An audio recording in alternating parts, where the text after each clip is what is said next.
bal da baboy. Bal yan da baboy.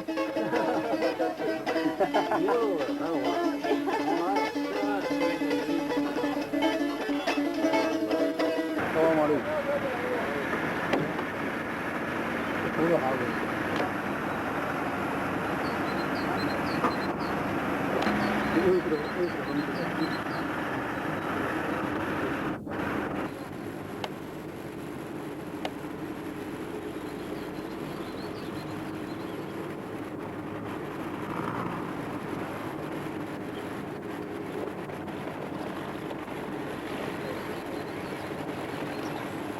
Ага. Так это те осколки от этого снаряда, да, которые попали? Это бомбы. А, ясно. Это бомбы, 9-тонная бомба. Угу.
رشد بنته حرفه يجيه تعال تعال ايه باي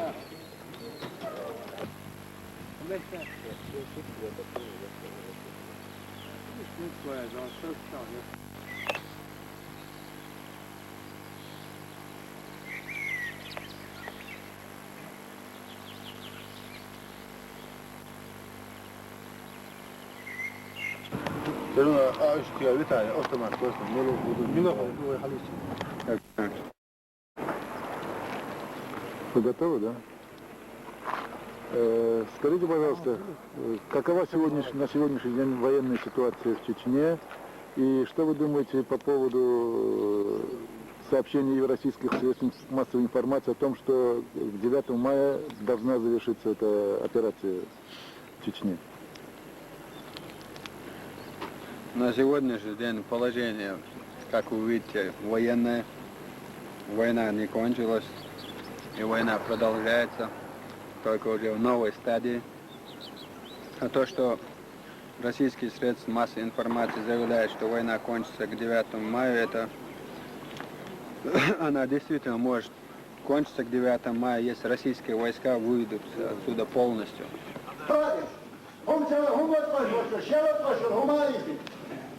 والله شين حانوا دوت داخل شريف قرب دينهم حاضر المدى ويسلح داخل مثلا والمرية وجوز تعود ورمو ايش شلو وإذا دلقل له تنده له قطعهم دو والسود يريح دك اشا شرع دل الوقت شنده شاحكم بيدو إليه سوق وقتش ورشة حول سموت تدوش تعاشة دينا عريس لغسر شايع هلقونش شين جاوة تنفيرشة شين خوش دلاحة يخاش يخوش دلاحة يبقل التنتيش حقنا شين خاش ولده والشريعة طبيعك مش بوقت يديك مش داوش ندا يبقل داتا يعبش دالا دير تويس أقول سنجبا مش مبيه لنا صرنا إداتا بقداتا بقدوتهم بقدوغو إذا حيادتها إذا دلها علامة دق بوهتان دو شيخ مير يرشد لها ديرش درق إزاجة تل دق بقهم داتا بقدر بقل ديزا يرشد لها ها دي سنشرات لا شاشوية بخوش بور Kaga kaçtıma veriyor da. Dalmukla. Şey ha veriyor da sana. Ne bu? Nakla. Diyesin ki yok. Ahir. Ya ben de o şey kim olur? Hayır hayır. Ne diyor da? Harbiye. Fotoğraflar. Bu kuşlar. İşte kumzu. Dağla sımda akıya ve tecrübe bala dahi buyurun. İşte oynaha, işte oynaha. Oğlum ne diyorsun şu şeriatına? ويبقى الله هون الحمد لله دال خصم مفعال ويدعونا دال مطلع إن شاء الله الرحمن دال مطلع هربا ويدي دايرلا ويدكون دير دكودر شو قرآن كلها ودير شريعة كلها داخل إيش وين شريعة يجي شريعة يسوي روش أشكال غير وين يركن تعمل صوت تعمل صوت وين يخاش دول يسمى وايد نورشة خطب تواتر ديروا أشبال ديروا شريعة بول أشداء الكفار كستن كتوار يحتومر الرحمة بينهم بوزر بنير ووش يقع دق بيهم كيف نكبر قهيت نكبر أزهاوش الشيان هقدي شيء إنا كيسنا بون هذا بوسو باتون تار بوسو بوبا بوسو درباتونش نگاهان دیر قرآن زفایم و شریعت تر حکم داشته تا. شش بوسو بوبا لبوش تا حدیث اشر بقى داله تا هنجوز و چواسل هواها متك و غیر عبا. نعوذ بالله دال سنالر دوله. وقا يرى جندو الوجه دون اشي كتاب الفقه ديال. يا درجي و يلش شرق دوش دولك جندو يرى تعذر شو قاديوش دولا و مقارق ملچن وجه هم لجشنا دي مذهب تاع يازم ديال وفي مذهب دا وفي مذهب دا سا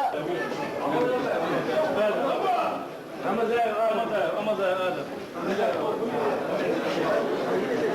هو شويه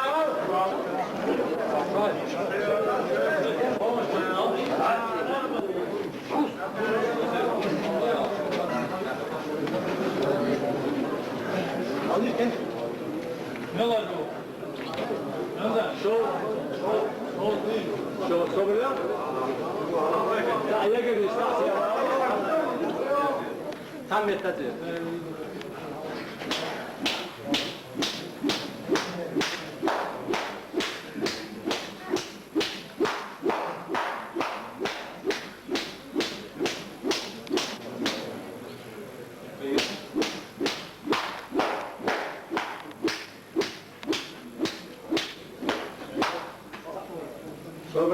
يقدر يستعقله ما سامع يقدر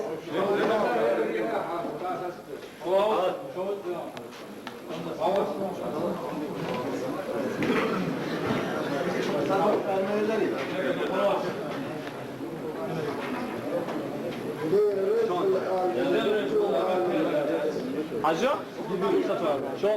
شو دبيرو ساتوارو أول يا ورا يوغا حماد ولدك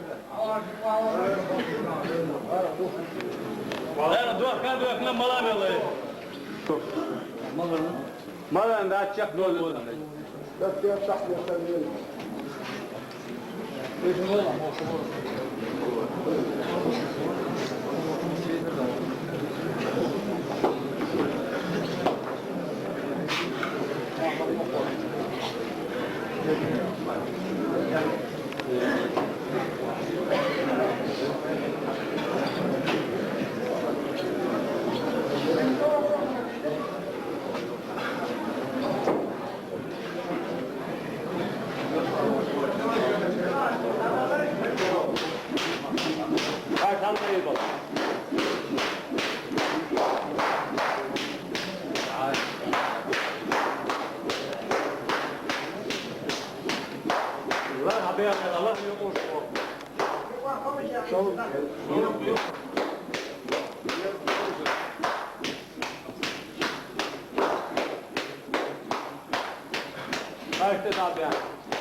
أشبال شو تانجي كريه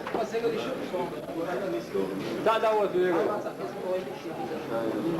الملك يستكفي كلنا وين هو يوم هو مت شو مت كاش بوخر بعمر ولا شو مت سيزن شو كده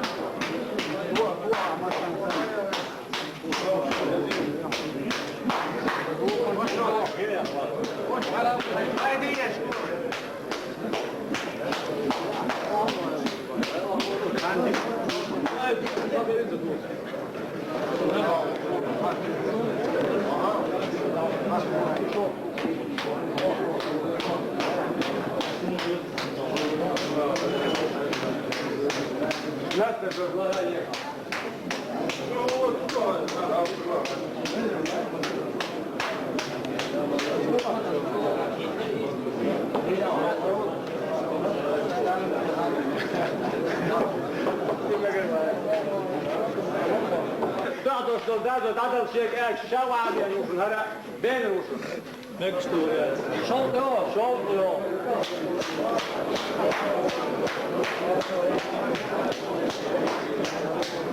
هاي ما يبقى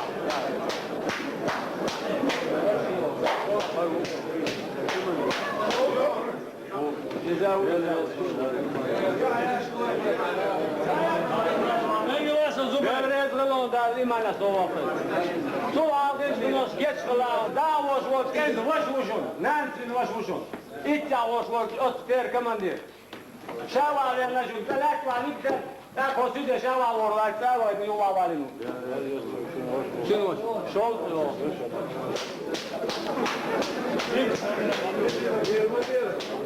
Değil mi? Dok iman da şun düşünü. Aç o elinizde, o elinde ümmetler düşünü.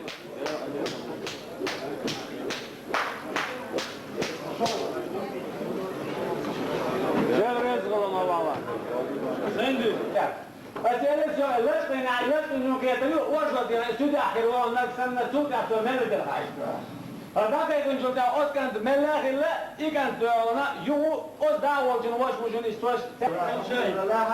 Ogeno bobo yela grano polatin yetem bocha konjeno bobo yela giri lo tutun da.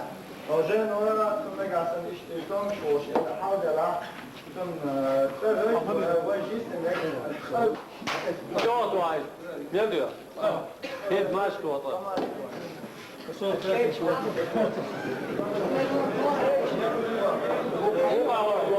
Hadi de afiyet olsun.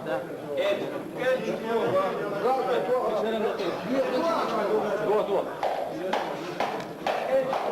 Bekle dur. Çok dur.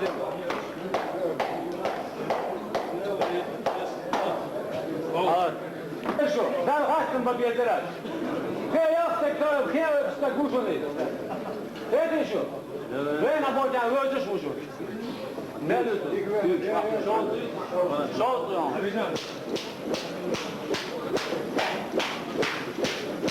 Size gerek yok.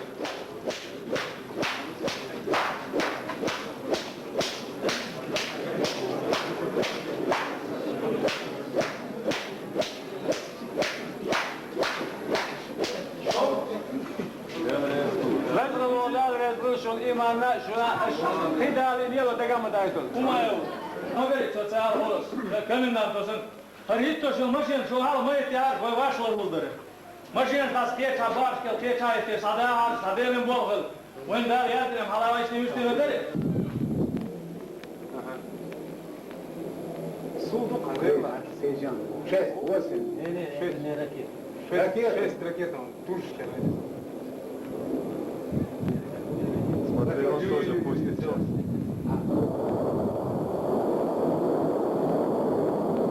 Всех 6 он пустил. Явно, если нас 6 ракет, 2 бомбы.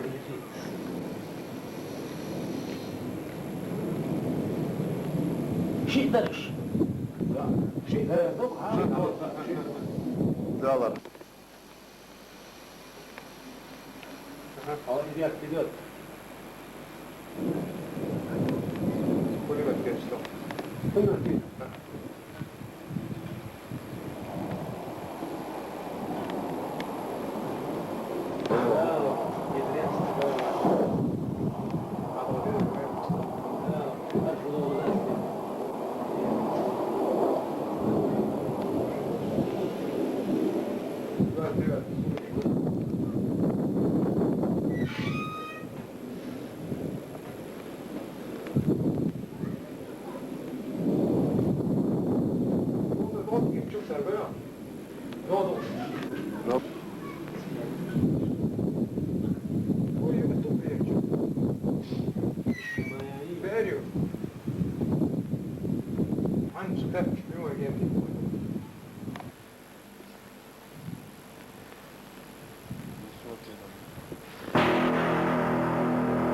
Le deuxième reportage de ce magazine n'était pas prévu au programme.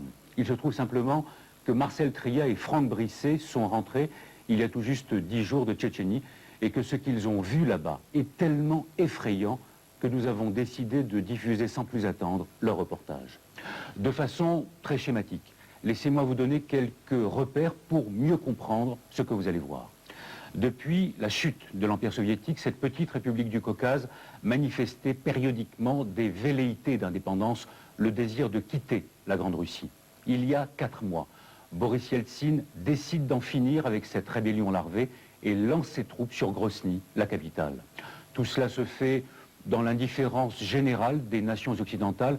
Après tout, disent les diplomates, la Russie ne fait que régler ses affaires intérieures. Résultat, on a l'impression aujourd'hui qu'un gigantesque bulldozer est passé sur Grozny, pendant que dans le reste du pays, on bombarde, on tue, et lorsqu'on le peut, on fuit. C'est un reportage de Marcel Tria et Franck Brisset. Oui, cette guerre se terminera un jour. Elle se terminera. Et c'est nous qui aurons la victoire. Il n'y a aucune issue pour les Russes.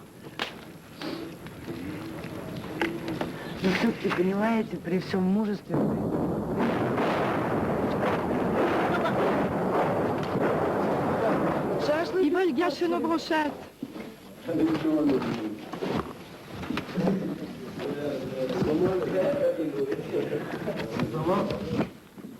C'est très bien chassé comme ça. Laissons les Russes bouffer leurs rations. Nous, on a nos brochettes.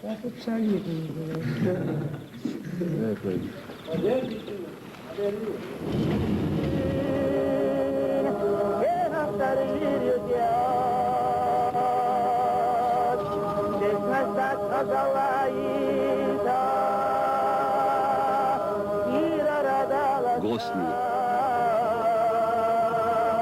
la capitale de la petite Tchétchénie qui rêvait d'indépendance.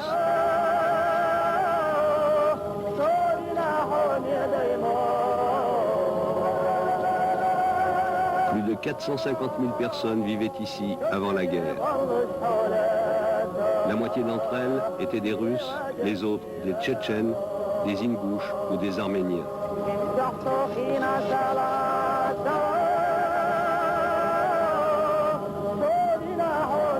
Ceux qui avaient fui et qui commencent à revenir retrouvent ceux qui peuvent enfin sortir des caves où ils s'étaient terrés pendant les bombardements.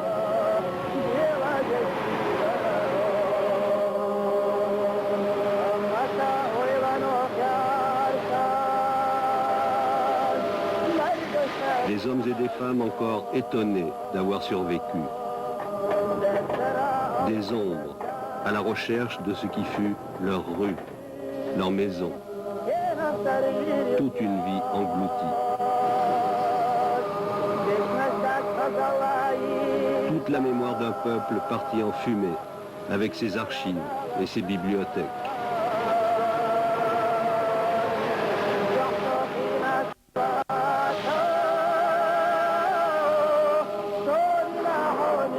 Sur la carcasse du palais présidentiel, les nouveaux maîtres ont planté leur drapeau. Grozny libéré des bandes armées, comme dit la propagande de Moscou. Étrange libérateur, le doigt sur la détente. Scrutant les ruines, où surgiront peut-être la nuit venue les francs-tireurs que les Tchétchènes ont laissés derrière eux en évacuant la ville après plus de 2 mois de résistance.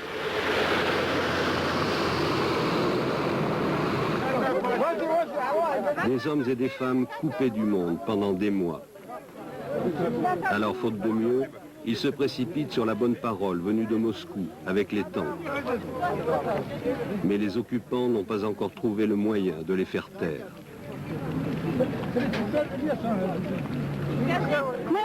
On se demande si l'herbe réussira à repousser après tout ça. Ils reviennent pour brûler les maisons. Comment est-ce possible de faire des choses pareilles? C'est pas la guerre, c'est une extermination. Et ils font la même chose aux Russes. Regardez, quand on pense à ce que c'était il y a à peine 4 mois, nous sommes devenus des clochards. Je n'aimais pas ce Doudaïev, mais maintenant je l'embrasserai comme ça.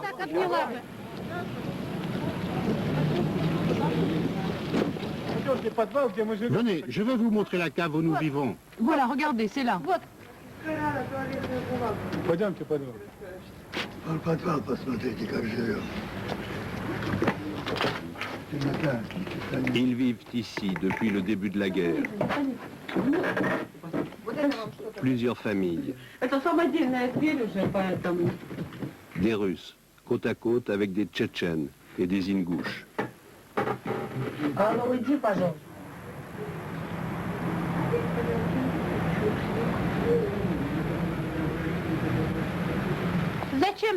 Ce bâtiment, quand il a brûlé, la moitié est restée intacte. Alors les soldats ont mis feu à l'autre moitié. Et pourquoi brûler? Ils ont dit, c'est pour chasser les mauvais esprits. Mais quel mauvais esprit? J'y comprends rien. Pourquoi tout brûler? Nous avons faim, nous sommes sales. Depuis 4 mois déjà, nous sommes ici avec les enfants. J'en ai 3 avec moi.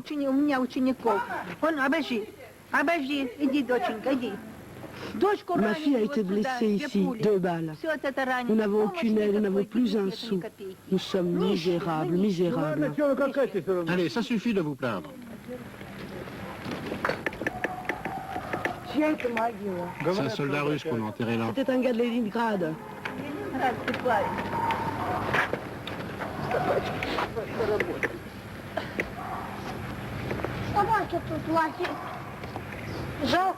Ils sont venus avec leurs armes, mais on a pitié d'eux quand même. Il avait 18 ans, il disait, ça fait seulement 4 mois que je suis dans l'armée. Ils ne savaient même pas tenir une mitraillette, ils nous font pitié. Au moins 5000 apprentis soldats russes comme lui sont morts dans le désastre des premiers combats de rue. Et puis, Boris Yeltsin a donné l'ordre d'écraser la ville sous les bombes. Plus de 25 000 morts civiles en 3 mois. Beaucoup de Tchétchènes de Grozny s'étaient alors réfugiés chez des parents dans les campagnes encore épargnées par la guerre. Mais la population russe, implantée presque uniquement dans la capitale, s'est retrouvée prise au piège et massacrée par sa propre armée. Pour les uns et pour les autres aujourd'hui, c'est la même désolation. Les Russes sont restés. Il y en a peu qui sont partis. Et les Tchétchènes, eux, ils reviennent. Et vous, qu'est-ce que vous pensez de tout ça? Que voulez-vous que j'en pense? Ils ont détruit toute la ville. On peut encore penser? On n'a même plus un endroit où vivre.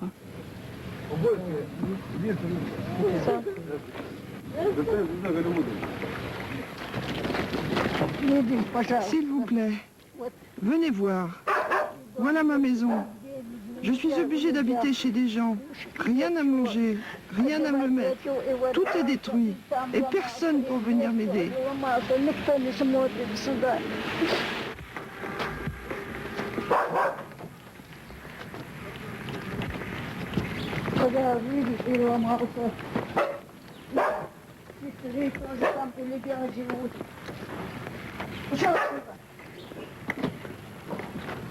Nous sommes à plusieurs kilomètres du centre-ville.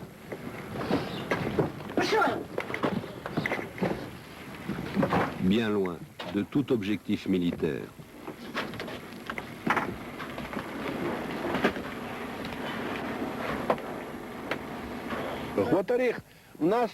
En plus, on nous traite comme des criminels. Vous comprenez? Ils nous contrôlent chaque jour, à chaque instant. L'aide humanitaire n'arrive jamais jusqu'à nous. Pas un gramme. Vous comprenez? Ils nous ont dit, on va vous aider, vous donner des matériaux pour reconstruire. Eh bien, que dalle. Nous voulons vous dire la vérité, pour que le monde entier sache, pour que vous puissiez la faire connaître. Mais ils se foutent de nous. Ils se foutent de nous. C'est la fin de tout. Ils reviennent et ils tirent. Ils tirent sur les meubles, ils tirent sur les maisons. Tout ce qu'il y avait dans les maisons, ils ont tout pillé, ils ont fouillé partout.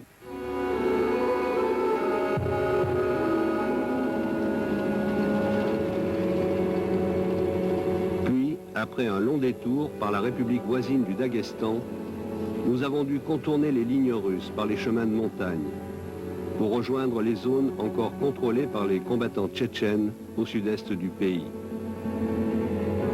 Après Grozny, la ville d'Argoun venait de tomber aux mains des Russes. Mais Chali, presque encerclé, tenait encore, malgré les bombardements incessants de jour comme de nuit.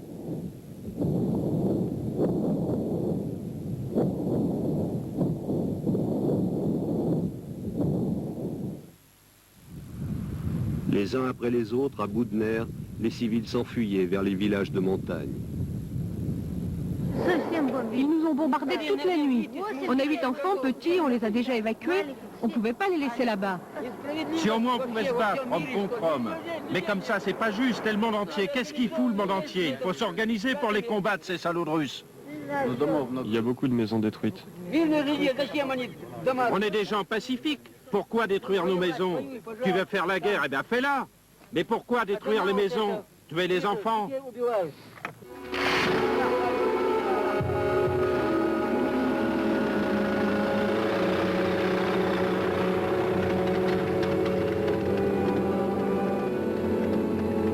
À Chali, déjà, en janvier, sur la place du marché, les bombes russes ont tué une centaine de civils d'un seul coup.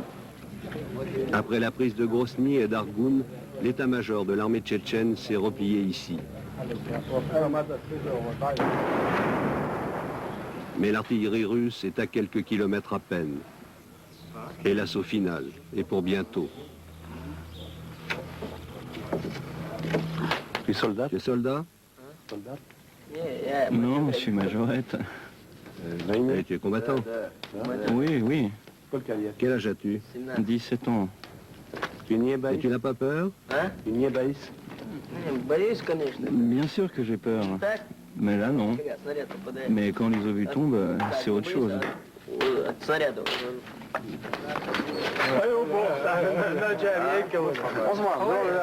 Au fond de la cour, d'autres soldats à peine plus âgés, mais ceux-là sont russes et prisonniers des Tchétchènes. Et surtout soulagés d'avoir échappé au massacre.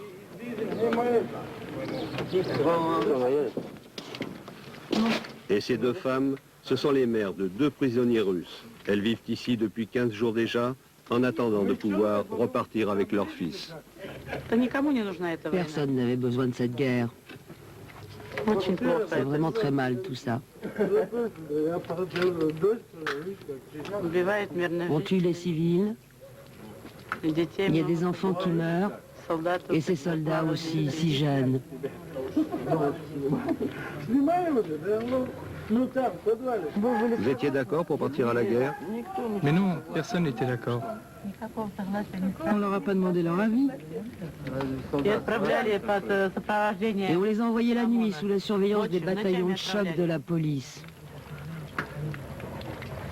Pour qu'ils ne s'enfuient pas? Oui, pour qu'ils ne s'enfuient pas. Regardez ce pauvre homme qui court après son fils. L'homme à la toque de fourrure est lui aussi père d'un soldat russe prisonnier. La mère est déjà quelque part en Tchétchénie à la recherche du fils. Et le père a perdu la trace de l'un et de l'autre. Avec l'aide des combattants tchétchènes, il espère bien les retrouver. C'est une liste de prisonniers publiée par un journal russe qui l'avait alerté. Il y a le nom de votre fils là-dessus? Oui, c'est écrit Fedotov Alexander Nikolaevitch.